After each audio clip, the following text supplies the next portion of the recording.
कितने कर्मचारी रखो, कितना बजट बनेगा, कितना क्या होगा, क्या जरूरत है बोलिए। अरे यही कहते हैं कि एक देव का दूसरा देव करे, कितनी व्यवस्था करे, कौन कौन किसका करे, सब अपना अपना कर ले, आत्मा अपना कर ले, पुद्गल अपना कर ले, कर्म अपना कर ले, शरीर अपना कर ले। क्यों? नाक अपना काम करे, कान अपना काम करे, स्त्री अपना करे, पुरुष अपना करे। क्यों? है तो ऐसा ही कि स्त्री अपना करती है, पुरुष अपना करता है, कोई किसी का करता ही नहीं है, बस बातें करते हैं। इसलिए कहते हैं कि भैया कि ये जो एक दूसरे को निमित्त हैं, थे तो निमित्त, और इनने मान लिया कर्ता, और व्यवहार नए की भाषा में उसे कर्ता कहते हैं। अब यदि करे पुद्गल कर्म को करे भोगे जगत में यदि आत्मा, तो दुख क्रिया अव्यतिरिक्त हों, दोनों की क्रिया, एक जीव की क्रिया एक पुद्गल की क्रिया, दोनों अव्यतिरिक्त माने एक हो जाएंगी। जब दोनों की क्रिया एक हो जाएंगी तो दोनों का कर्ता एक हो जाएगा। तो जीव को पुद्गल बनना पड़ेगा। जीव पुद्गल की क्रिया करने जाए और पुद्गल को भोगे तो जीव को पुद्गल बनना पड़ेगा। इस प्रसंग में गुरुदेव कहते हैं, वो जो लोग रोजाना चटकारे ले लेके आपको सुनाते हैं, कौन कि यदि तुझे भैंस का स्वामी बनना है तो बेटा पाड़ा बनना पड़ेगा, जड़ की क्रिया का कर्ता बनना है तो जड़ बनना पड़ेगा। बोल, यदि कुमार को घड़ा का कर्ता बनना है तो मिट्टी बनना पड़ेगा, फिर वो मिट्टी को रोंध नहीं पाएगा, खुद रूंधना पड़ेगा। माटी कहे कुमार से तू क्या रूंधे मोए, एक दिन ऐसा आएगा मैं रूंधूंगी तो। ये झगड़ा खत्म हो जाए। मेरे मन में एक बात आ रही बार बार और मैं उसे बहुत दबा रहा हूँ, लेकिन दब नहीं रही है। एक बहुत बड़ा महाकाव्य लिखा गया है इस देश में, उसका नाम है क्या, मिट्टी का है ना, क्या है, मूक माटी। बस ज़्यादा विकल्प मत नहीं करना, ये मुँह का ही रहना। तो मुझे हिंदुस्तान में तो उसे पढ़ने का समय नहीं मिला था, लेकिन मैं अमेरिका गया तो वो जिसके घर में जो किताब रखी होती मैं उठा कर उसे पूरी पढ़ जाता हूँ। 2-4 दिन पूरा मिल जाते, तो ऐसे सारी किताबें मैं अमेरिका में पढ़ जाता हूँ। जब वो भरतेश वैभव भी मैंने वहीं पढ़ा था, मूक माटी भी वहीं पढ़ी थी। वो मूक माटी मैंने क्या है कि मिट्टी तो मूक है, बोलती नहीं है, और ये मिट्टी का घड़ा बनाना है तो ये मिट्टी ऐसे ऐसे ताबे में नहीं आएगी। इसको खोदो, फिर पीटो, फिर मिट्टी में मिलाकर रोंधो, पैरों से कुचलो, फिर डंडे से मार मार के ठीक करो, फिर इसको सूली पे चढ़ाओ, चक्के में, है ना, और चला करके अपना हिसाब, तब से तुम्हारे हिसाब से बनेगी। और बनाकर फिर से आग में पकाओ, तब घड़ा बनेगा। मिट्टी तो मूक है, वो क्या कर सकती है। यदि कुमार ये सब नहीं करे, खदान में से मिट्टी को खोद के नहीं लाया है और ये सारी दुर्दशा मिट्टी की नहीं करे, इतने साथ दुर्व्यवहार मिट्टी के साथ नहीं करे, तो वो घड़ा नहीं बन सकती। ऐसे उपादान तो मिट्टी जैसा मूक है, कुछ नहीं करता है, पड़ा रहता है, ऐसा ही खदान में ही पड़ा रहता है। और जो गुरु रूपी कुमार है वो उसको उपादान को पकड़ के कूटे, पीटे, खोदे, मारे, पैरों से रोंधे, तपाए, तपस्या करके उपवास कर कर आकर के, तो फिर ये मोक्ष में चला जाएगा। उपादान खुद क्या कर सकता है, वो सब करेगा वो कुमार, तो निमित्त ही करेगा, उपादान से क्या होने वाला है। इसलिए इन उपादानवादियों की अच्छी पिटाई करना चाहिए, तब इनकी अकल ठिकाने आएगी। वो सही, यदि किसी को पढ़ना है तो पढ़ना, लेकिन मैंने जो दृष्टि दी है उस दृष्टि से पढ़ोगे तो समझ में आएगी।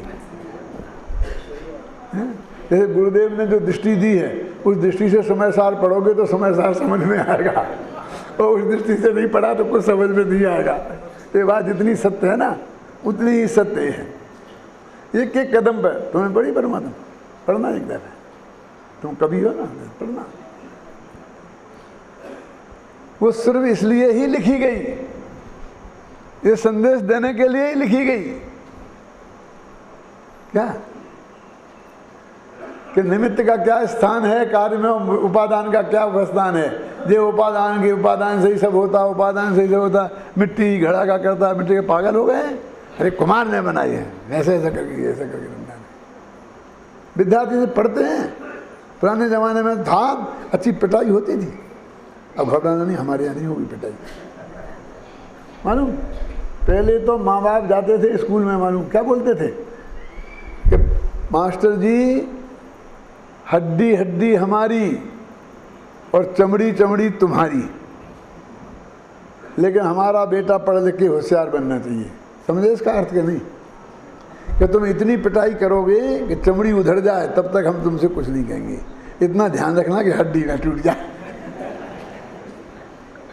समझे ना, हड्डी हड्डी हमारी और चमड़ी चमड़ी तुम्हारी, ऐसा बोलते थे हर माँ बाप। जाके बोलना पड़ता था, ऐसे अदालत में जाके कहना पड़ता है जो कुछ कहूँगा सत्य के अलावा कुछ नहीं कहूँगा। ऐसा स्कूल में जाके ऐसा बोलना पड़ता था। और पुलिस में भी यही होता है ना, जो जितनी पिटाई करते हैं हड्डी नहीं तोड़ते। हड्डी टूटे तो फिर उन पर केस चल जाए। क्यों? कि जिसमें बाहर से दिखे नहीं, डॉक्टरी पकड़ में आए नहीं और धमाई अच्छी हो। क्यों? तो इस दृष्टि से ये कहते हैं आप गहराई से पढ़ो। ये निमित्त उपादान भी आ गया, निश्चय व्यवहार भी आ गया, त्रिकाली ध्रुव भगवान भी आ गया, इसमें सब आ जाएगा। और हमारी सारी क्लासें चल रही हैं, प्रौढ़ों के लिए भी, बच्चों के लिए भी। यदि सब में आप ध्यान से पढ़ेंगे, हर एक चीज़ पे ध्यान देंगे ना, ख्याल नहीं ना, तो सब बात ख्याल में आएगी। वो परम भाव भी पकड़ में आएगा, उसके पकड़ने के चिन्ह क्या हैं वो भी समझ में आएंगे। सुबह से शाम तक सारा इंतजाम पक्का है, हैं? ओके, हम तो मिट्टी जैसे उपादान है, जितना तो पीटो के तैयार हैं। अरे नहीं, तुम ही सब कुछ हो, क्योंकि ये सब कुछ तुम्हारे लिए ही हो रहा है। क्यों बोलो? किसके लिए है ये शिविर? किसके लिए है? पढ़ाने वालों के लिए है? हमारे लिए है कि हमें प्रवचन करने का मौका मिलेगा? क्या के लिए? कि जो तत्व समझना चाहते हैं शिविर उनके लिए है। वो ये बाकी के सब तो मजदूर हैं, हमसे लेकर के वो रोटी बनाने वाली बाई तक और बिछात करने वाले तक, ये तो सब मजदूर हैं। कोई छोटा मजदूर, कोई बड़ा मजदूर, ख्याल में आई ना? बाकी सब मजदूर हैं, निमित्त है ना, निमित्त मजदूर होता है और उपादान तुम हो, क्योंकि तुम्हें उपलब्धि होनी है। जब यहाँ से 1 तारीख 2 तारीख को आपको हम जाएंगे, तब आपके पास कुछ नया माल होगा जो आपने यहाँ प्राप्त किया है, ख्याल में है ना? उसे आप लेके जाएंगे, कुछ सीख के जाएंगे। हमारे अध्यात्म ने एक प्रयोग किया है, कल इनकी एक फिल्म बनाई है लड़कों की। इनसे कहा बेटा पढ़ाओ, पढ़वाया है सबसे। नहीं, क्यों क्या बनवाई है ये? कि ये कैसे आए हमारे पास, इसके प्रूफ के लिए। फिर जब जाएंगे तो फिर इनको पढ़वाएंगे और फिर इनकी फिल्म बनाएंगे कि यहाँ कैसे आए थे और कैसे जा रहे, ये आपको बताने के लिए। क्या? क्योंकि आप तो भाग गए बम्बई, देख ही नहीं रहे। अब क्या करें, हम तुम्हें बम्बई में जाके दिखाएंगे, छोड़ेंगे नहीं बेटा। क्यों सुमन भाई? कि देखो हमें कैसा माल आया था और कैसा बन के जा रहा है। तो आप तो कुछ लेके जाएंगे, विद्यार्थी तो अध्यापक बन के जाएंगे, और हम अपना गला खराब करके जाएंगे।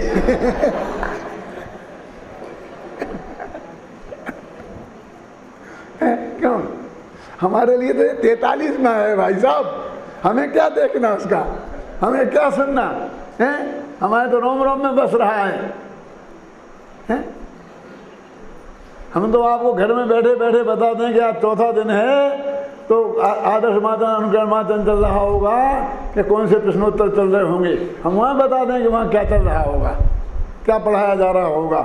आज का कौन सा पाठ चल रहा होगा, हम तो वहाँ घर बैठे बैठे बता देंगे बिना ही सुने, क्योंकि नक्की है कि 18 दिन में किस दिन क्या होगा। और हमने नहीं किया है वो नक्की, क्यों? तो समझ लो भाई, आप उपादान हो और हम निमित्त हैं। जो भी धुनाई करेंगे हम अपनी करेंगे, किसी आपकी नहीं, इसलिए आप निश्चिंत रहो। समय सार का कर्ता कर्म अधिकार चल रहा है, और जिसमें ये बताना है आचार्य देव को, एक द्रव्य दूसरे द्रव्य का कर्ता भोक्ता नहीं है। ये कर्ता कर्म संबंधी भूल अनादि की है, और वो इतनी बड़ी भूल है कि आचार्य कुंद कुंद देव को सर्वाधिक गाथाएं इस कर्ता कर्म के स्वरूप को स्पष्ट करने में लिखनी पड़ी। पहली बात तो ये है कि एक कर्ता कर्म अधिकार ही सबसे बड़ा अधिकार है, एक 75 गाथा है। दूसरे सर्वसिद्ध ज्ञान अधिकार में भी इसकी चर्चा की, बंधाधिकार में भी इसकी चर्चा की। बार बार आचार्य देव इस प्रश्न को उठाकर और अपने सहज सरल भाषा में इसे समझाने का निरंतर प्रयत्न कर रहे हैं, क्योंकि कर्ता कर्म संबंधी भूल ये सबसे बड़ी भूल है। दूसरी बात यह है कि एक कर्ता कर्म संबंधी भूल में न्याय शास्त्र भरा पड़ा है, लेकिन उसमें एक ही बात है पूरे न्याय शास्त्र में। हेमचंद जी जानते हैं कि ईश्वर जगत का कर्ता नहीं है, और इस पर ही सारा आप्त परीक्षा लो, चाहे आप्त मीमांसा लो, सब जगह इस बात को भरा पड़ा है। कहीं भी हमने न्याय प्रथमा से लेकर न्याय तीर्थ तक की पढ़ाई पूरी की और पास भी हुए, लेकिन तब तक एक पंक्ति भी कहीं ये नहीं आई थी कि एक द्रव्य दूसरे द्रव्य का कर्ता नहीं है। क्या? और ना हमारे गुरुओं ने बताई थी और ना उसमें पढ़ने में कहीं आई थी। कैसी विचित्र बात है। और वो भी द्रव्यान योग है। द्रव्यान योग में 3 चीज़ें आती हैं, न्याय शास्त्र और अध्यात्म शास्त्र और सिद्धांत शास्त्र। सिद्धांत शास्त्र माने कॉमर्सार वगैरह नहीं, ये तत्वार्थ सूत्र वगैरह वस्तु तत्व की व्यवस्था का वर्णन करने वाले जो शास्त्र हैं वो आते हैं सब। और जैसा अतिरेक वहाँ है वैसा ही अतिरेक एक कुंद कुंद में भी है कि यहाँ पर वो ईश्वर जगत का कर्ता नहीं है, एक जगह भी नहीं लिखते हैं, और एक द्रव्य दूसरे द्रव्य का कर्ता नहीं है ये लिखते हैं। जैसे वो काम सब उनको सौंप दिया न्याय वालों को, और ये काम इनका डिपार्टमेंट है कि ये समझाना है। क्यों? कुंद कुंद कहते हैं कि मेरे सामने जो मेरे शिष्यगण बैठे हैं, जो मुझे सुन रहे हैं, जो मुझे पढ़ रहे हैं, जो मैं लिखूंगा वो पढ़ेंगे, जो मेरी आज्ञा मानने को तैयार हैं, उनमें एक भी तो मुझे ऐसा नहीं दिखता है जो ऐसा मानता हो कि ईश्वर जगत का कर्ता है। तो मैं एक वाक्य बोल करके भी इसमें एक क्यों अपनी शक्ति खराब करूं?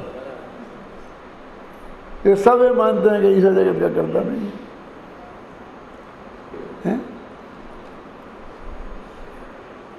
एक जगह थोड़ा हल्का सा उल्लेख है। कहाँ है उल्लेख? कि जो ऐसा मानता है, जो भी गुरुदेव के प्रश्न चल रहे थे ना, मैं दूसरे को मारता जलाता हूँ, बचाता हूँ, सुखी दुखी करता हूँ, उसमें और विष्णु ये लोक का करता है, लोक की रक्षा करता है, उन दोनों में कोई फर्क नहीं है। इतनी बात इस रूप में आ गई बस। क्या ये लगा रथा पुरुष, गली में चलने वाला पुरुष ऐसा मानता है और वो विष्णु जगत का रक्षा है, और तू मुनिराज होकर ऐसा मानता है कि मैं एरिया समिति पूर्वक चलकर जीवों की रक्षा करता हूँ, तो इसमें कोई फर्क नहीं है। इस रूप में ये बात आई है। मैं आप लोगों का ध्यान आकर्षित करना चाहता हूँ, हेमचंद जी बोलना मत, बस ध्यान से सुनना। विष्णु क्यों लिया? क्योंकि जगत का कर्ता तो ब्रह्मा है।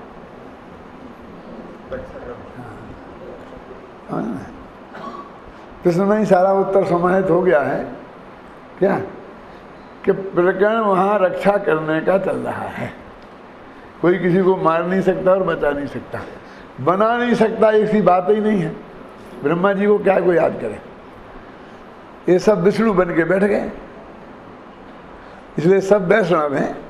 कौन? हाँ, कुछ प्रच्छन्न वैष्णव हैं और कुछ खुले वैष्णव हैं।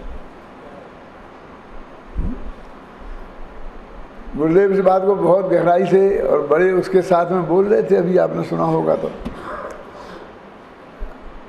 ये सब नए आने वाले जो विद्यार्थी हैं, उनके दृष्टिकोण से ये गुरुदेव का एक प्रकरण रखा गया है, क्योंकि मर्म उन तक पहुंचना चाहिए, कर्तृत्व की बुद्धि का भूत उतरना चाहिए, और अत्यंत सरल भाषा है, सरल उदाहरण है क्या।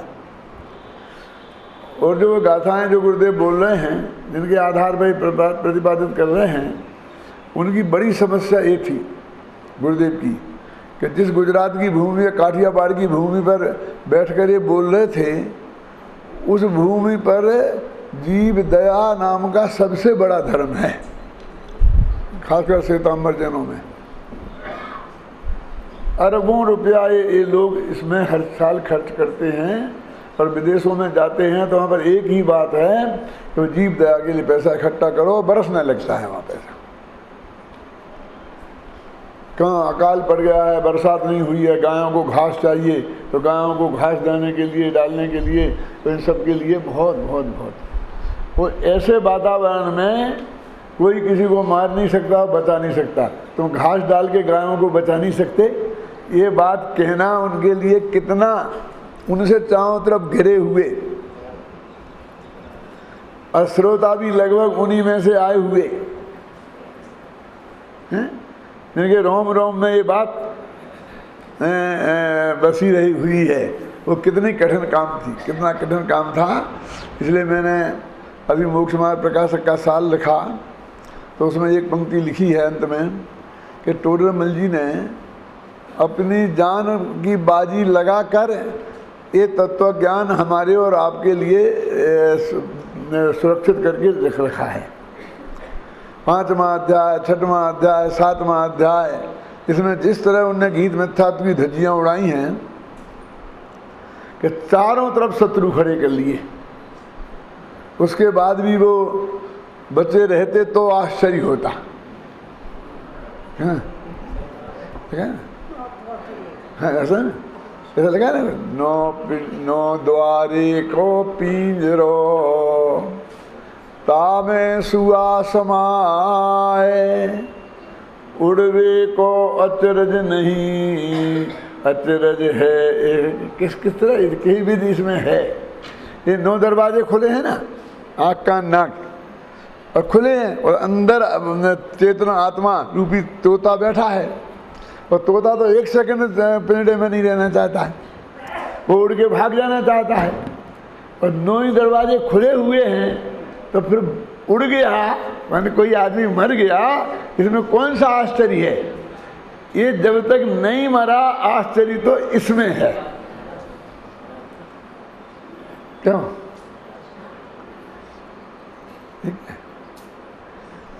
ये आकाश में प्लेन उड़ रहे हैं, हजारों प्लेन उड़ रहे हैं, उसमें आदमी बैठे हुए हैं, नीचे ऊंचे कोई कहीं आधार नहीं है। क्यों? और उस मशीन के भरोसे, जिसमें जरा ही पंखा रुक जाता है, ये हो जाता, जरा लाइट चली जाए, कुछ भी जरा सा भी आड़े बाल के बराबर की अटकाव आ जाए, क्यों? तो जो रुक जाती है। और फिर भी ये हजारों प्लेन उड़ रहे हैं, गिरते नहीं हैं, इसमें आश्चर्य है। कहीं एक आध गिर गया, उसमें कौन सा आश्चर्य है? समझ में ना? पूज्य गुरुदेव श्री ने भी वैसे वातावरण में और ये बात डंके की चोट रखी। मालूम है वो गांधी जी का एक प्रसंग आता है इसमें, तो गुरुदेव श्री ने खुद सुनाया है हमें और सभा में भी सुनाया है, उनके प्रवचनों कैसेटों में भी है, हो सकता है इन कैसेटों में भी आ जाए आगे पीछे, कि गांधी जी रामजी भाई के संपर्क बहुत अच्छे थे गांधी जी से। रामजी भाई बहुत A1 एडवोकेट थे और गांधी जी 3rd डिविजनर थे, तो वो कानून की बहुत सलाह लेने के लिए रामजी भाई के पास आया करते थे। फिर रामजी भाई ने संन्यास ले लिया, तो अभी वो आते रहते थे, तो रामजी भाई स्वामी जी के प्रवचनों में जाते थे, तो उन्हें पता था, तो एक आध दफे वो भी गुरुदेव के प्रवचनों में आए। क्या वो गुरुदेव का प्रवचन सुन के मुझे वो संस्मरण याद आया है। तो गुरुदेव उस समय यही गाथा ले रहे थे,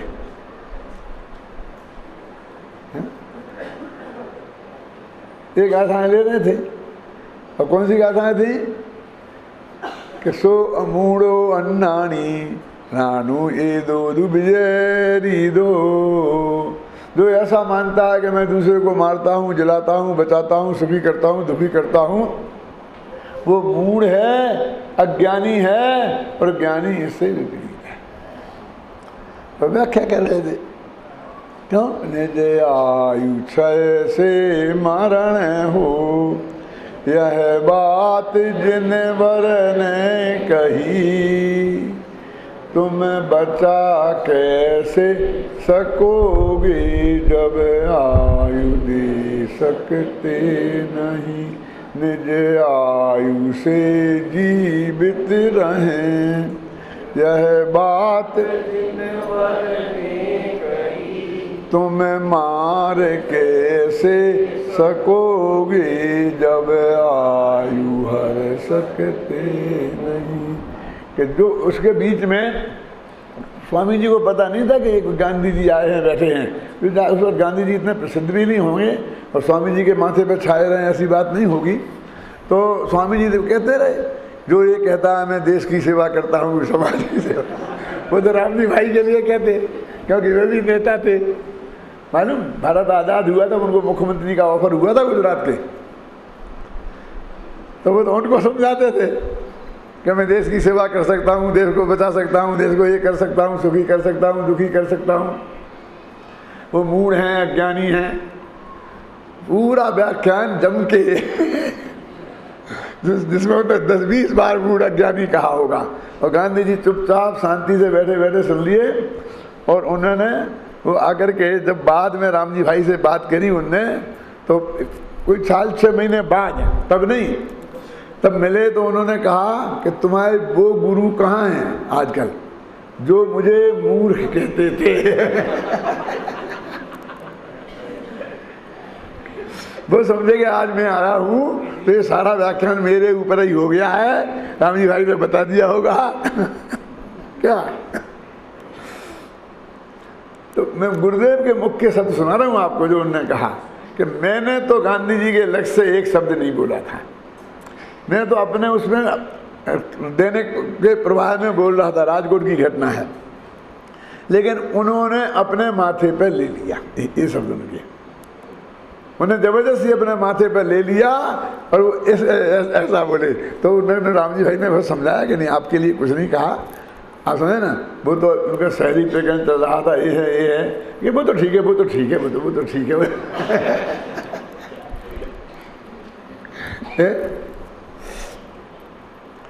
तो वो प्रकरण यहाँ ये है। उसके बारे में एक आध बात मैं आपको थोड़ी और बताना चाहता हूँ कि